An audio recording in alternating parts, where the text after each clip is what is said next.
The year 2025 began with a new chapter in the US-China trade war.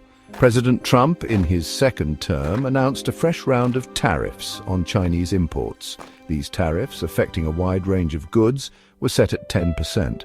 This move marked an escalation of the trade tensions that had simmered since the initial trade war of 2018 to 2019. The Trump administration justified these tariffs on several grounds. The president cited the need to protect American jobs and industries from unfair competition. He also pointed to concerns over fentanyl production and trafficking, linking them to China. Additionally, curbing illegal immigration, particularly from Mexico and Canada, was cited as a driving force.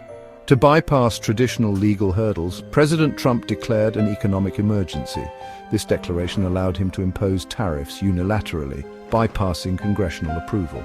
These new tariffs marked a significant expansion of the trade war's scope. While China remained a primary target, the Trump administration also took aim at other trading partners. Mexico and Canada, both key US allies, were hit with tariffs of 25% on a range of goods. This move came as a surprise to many as it seemingly undermined the newly renegotiated USMCA trade agreement. The response to President Trump's tariffs was swift and decisive. China, Canada, and Mexico immediately retaliated with their own tariffs on a range of US goods. Canada, in particular, responded forcefully. Prime Minister Trudeau, expressing his disappointment and labeling the US actions a betrayal, announced retaliatory tariffs on up to $155 billion worth of American imports. Mexico, under President Sheinbaum, echoed Canada's sentiments. The Mexican government rejected the US accusations regarding illegal immigration and fentanyl trafficking as baseless. They vowed to protect Mexican businesses and workers from the harmful effects of the tariffs. China, while condemning the tariffs, took a more measured approach in its public statements. However, behind the scenes, the Chinese government prepared a multi-pronged response. This response included a formal complaint to the World Trade Organization, challenging the legality of the US tariffs. China also signaled its intent to further diversify its trading partners, reducing its reliance on the US market. The initial trade war of 2018 to 2019 had a profound impact on China's trade dynamics. The Chinese government, recognizing the vulnerability of relying heavily on the US market, embarked on a strategy of diversification. This strategy involved strengthening trade ties with existing partners and forging new ones. One clear shift was the strengthening of the trade relationship between China and Southeast Asia. ASEAN nations, with their growing economies and manufacturing capacities, became increasingly important to China.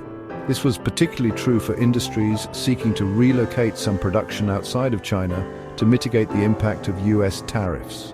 Russia also emerged as a key trading partner for China. Faced with US sanctions, Russia sought alternative markets for its energy exports and other goods. China, eager to secure stable sources of raw materials and energy, proved to be a willing partner. This burgeoning relationship extended beyond trade, encompassing closer political and military cooperation. The renewal of the US-China trade war, coupled with tariffs on Canada and Mexico, sent shockwaves through the global economy. Economists warned of a potential slowdown in global growth, fueled by uncertainty and disruptions to supply chains. In the United States, the tariffs were predicted to have a direct impact on consumers. The cost of imported goods, from electronics to automobiles, was expected to rise, fueling inflation. Experts estimated that the average US household could lose up to $1,170 in income due to the tariffs.